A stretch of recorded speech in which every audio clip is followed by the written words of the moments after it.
The Nile is the longest river in the world. Without it, Egypt would be a barren wasteland.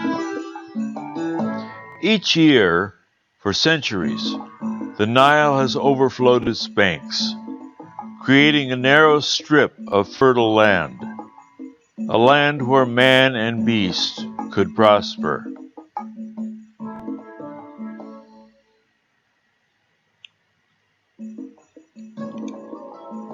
Elsewhere in North Africa, climate change made parts of it an uninhabitable desert.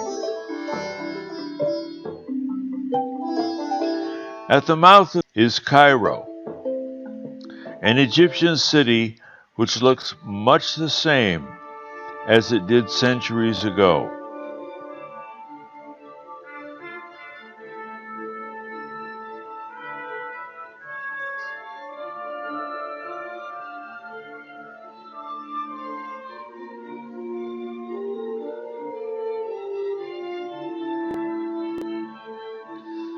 From its vantage point in the center of Cairo, the Muhammad Ali Mosque beckons the Islamic faithful. But 32 centuries before Muhammad, Egyptian pharaohs who worshipped the sun god Re were busy building eternal dwellings for themselves.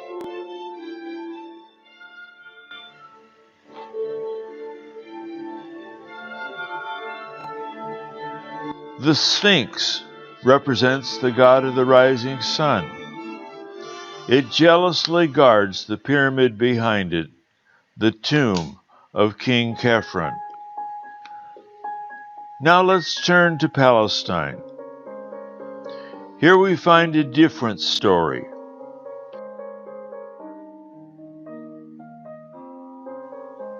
Jericho dates from 7,800 BC. It was surrounded by a great wall. But when God gave the city to the Israelites, they were told to shout, and the wall fell down. This large stone guard tower is 27 feet in diameter, and it probably was Jericho's main lookout post. South of Jericho lies what we now call the Dead Sea, but in the Old Testament it was called the Salt Sea. About 20 miles north of the modern city of Beirut, Lebanon, we find the ruins of the Roman temple of El in the Phoenician city of Byblos. The Canaanites moved northward into Phoenicia as the Israelites moved into Canaan. Here you can see the original floor level of a Phoenician house used in 2700 BC.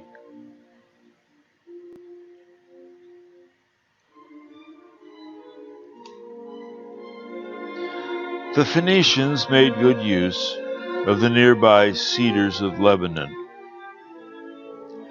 Also, King Solomon used cedar from Lebanon to build his ships, his temple, and his palace. During the 10th century BC, Solomon built fortified cities along highways of his kingdom.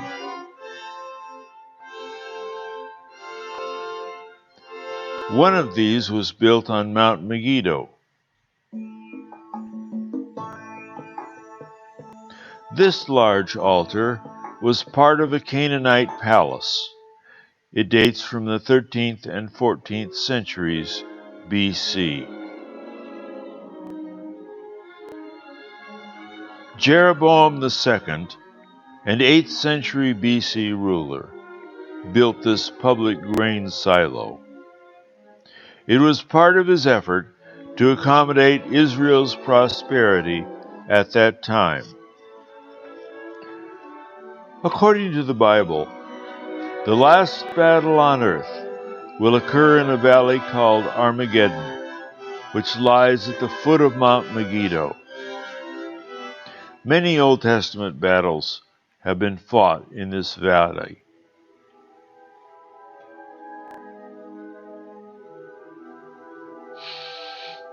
Haifa is now a very impressive Israeli port city. From its highest point, it is possible to see Mount Carmel, where the prophet Elijah contested with the priests of Baal. Mount Hermon's highest peak, at 9,000 feet, is covered with snow in winter. It lies between Syria and Lebanon. Shifting our attention to Greece, they were building a remarkable culture as early as the 14th century BC. King Agamemnon, known for his siege of Troy, built his fortified city of Mycenae in the 13th century BC. The Acropolis at Mycenae was more than a fortress on a hilltop. It protected royal shaft graves, surrounded by limestone slabs. Nearby is the Theater of Epidaurus. It demonstrates an amazing knowledge of acoustical design for its time. An actor, even speaking quietly, can be heard by the entire audience. Greece had a golden age of architectural achievement. There is no better example than its Parthenon. But ancient Greece deserves credit for many other reasons, such as their expansion of trade around the Mediterranean and the insight of their famous writers. But while the Hellenistic culture was reaching new horizons, a military giant was forming in the Italian peninsula. This Colosseum, built to seat 50,000, is Rome's greatest surviving monument. Chariot races, gladiators, men at the mercy of hungry beasts, all symbolized the Roman way.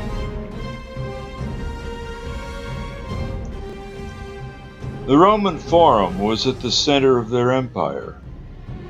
Victorious armies paraded through these memorial shrines. Powerful Rome ruled the world.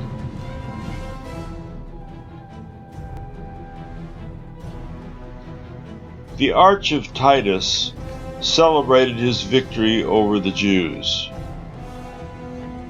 Within the temple of the goddess Vesta, priestesses guarded the eternal flame.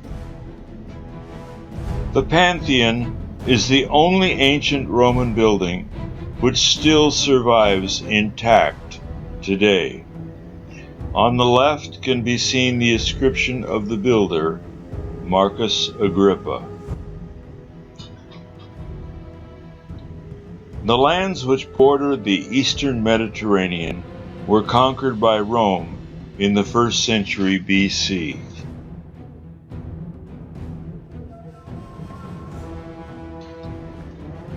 The Romans built many large and impressive temples. They wanted their subjects to worship Roman gods. Originally, this temple of Jupiter at Baalbek in Lebanon had 54 rose granite columns, all from Egypt.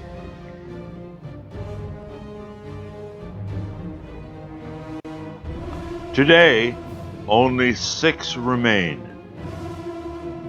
The Romans didn't hesitate to carve images of other gods into the frieze of the temple. Here, the god Pan has been carved beside Neptune. Gerash was the home of the Gadarene people. Its remains are the largest and most complete example of a Roman provisional city.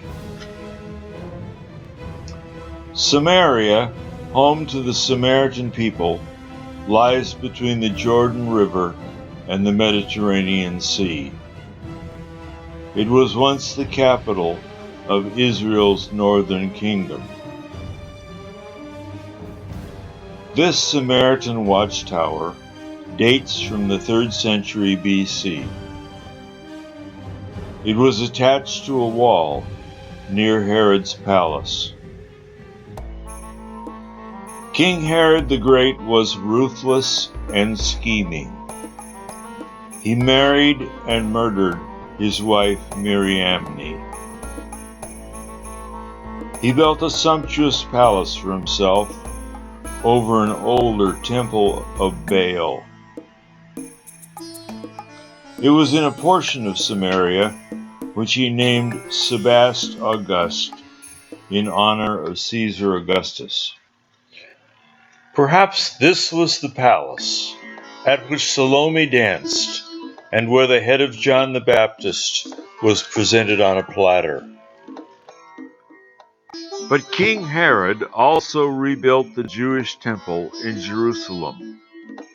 He used large, closely fitting stones that were later used by the Emperor Hadrian to build what is now known as the Wailing Wall. Such was the land of Palestine in the year Christ was born. The birth of Jesus in Bethlehem was predicted centuries earlier by the prophet Micah. The scribes of Herod were well aware of this prediction. At the time predicted, Herod sent soldiers to Bethlehem to find the baby Jesus. This church of the Nativity in Bethlehem was originally built by Emperor Constantine's mother, Queen Helena, on a sacred meeting place of the early church. According to the Gospel writer Luke, they returned to their own city, Nazareth, and the child grew and waxed strong in spirit, filled with wisdom. Later on, Luke writes, "Then came Jesus to Jordan unto John to be baptized of him. But John, knowing who he was, replied, I have need to be baptized of you, and you come to me?"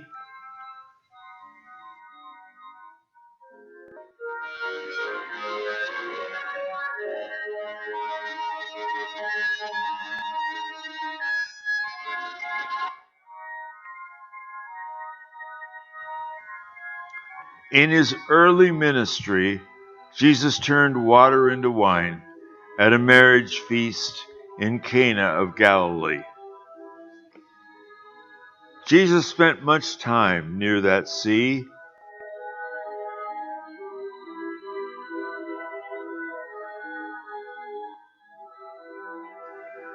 Capernaum is on its north shore, where many were astonished by his teachings. Here at Capernaum, we can see ancient food processing facilities, the remains of a flour mill, and olive and grape presses can still be seen today. When Jesus went to a pool called Bethesda, about which many disabled were gathered, he chose to heal one man by saying, "Rise, take up thy bed and walk."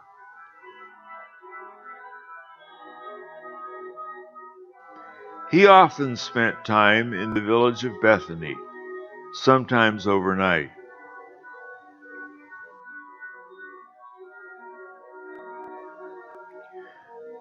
Near Jerusalem, on its east side, is the Mount of Olives. Looking west from this point, we can see the Dome of the Rock Mosque. It's a holy shrine built over a large rock from which Muslims believe Muhammad ascended. Looking from Jerusalem eastward, we can see the Mount of Olives, where Christ went to pray before he was crucified. This ancient olive tree was alive at that time. Christ was taken prisoner there. He appeared before Pontius Pilate, the Roman governor of that region. This is a carving of his name on a stone in Caesarea. This is part of what is called the Via Dolorosa. According to tradition, this was the route along which Christ began to carry his cross on the way to Calvary. Older parts of Jerusalem have many narrow streets. Now they may be as much as 30 feet above those used by Christ. This street had an 8th century inn attached to a stable, reminiscent of the one in Bethlehem. Queen Helena, Emperor Constantine's mother, claimed to have found a part of the actual cross of Christ and built a church there. This is the base of one of the pillars of that original church. She named it the Church of the Holy Sepulchre. In 1883, British General Charles Gordon claimed to have found Golgotha, the place of the skull, near where Jesus was crucified.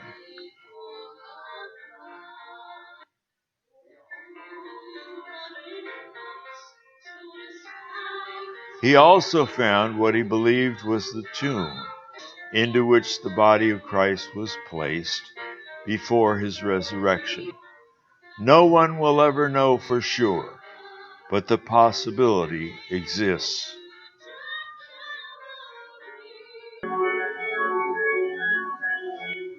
Saul of Tarsus found Christ in a vision as he approached the Syrian city of Damascus.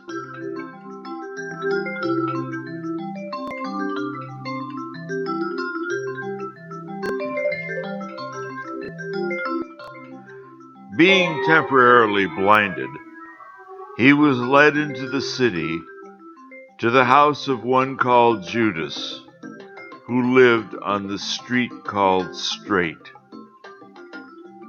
This is that street. After Paul regained his sight, he began to preach Christ, but the Jews conspired to kill him, and his disciples lowered him over this wall.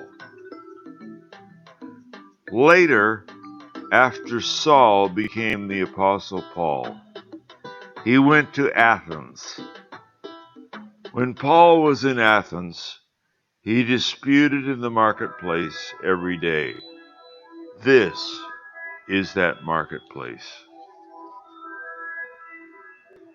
Then Paul stood on nearby Mars Hill and said, I found an altar inscribed to the unknown God. Him I declare unto you.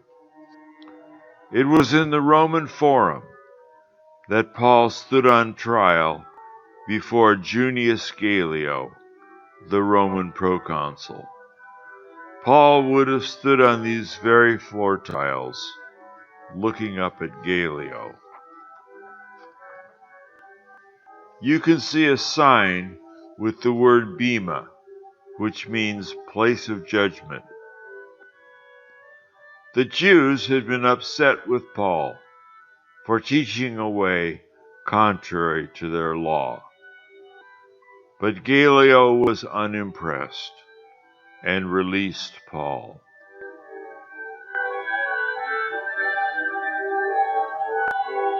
Now let's return to Palestine, to the port city of Caesarea, a Roman procurator capital. Here you can see a restored Roman theater.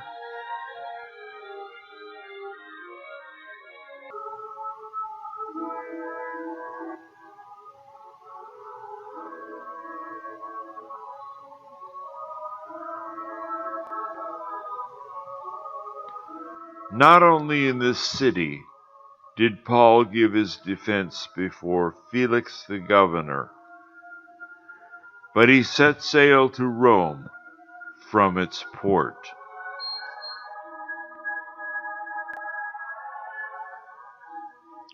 We cannot leave the Holy Land without mentioning the Dead Sea Scrolls found in the Qumran caves in 1952. 3/4 of the scrolls or their fragments were found in a single cave, and portions of every Old Testament book were represented except the book of Esther. We must now leave the land from which spread the Christian faith.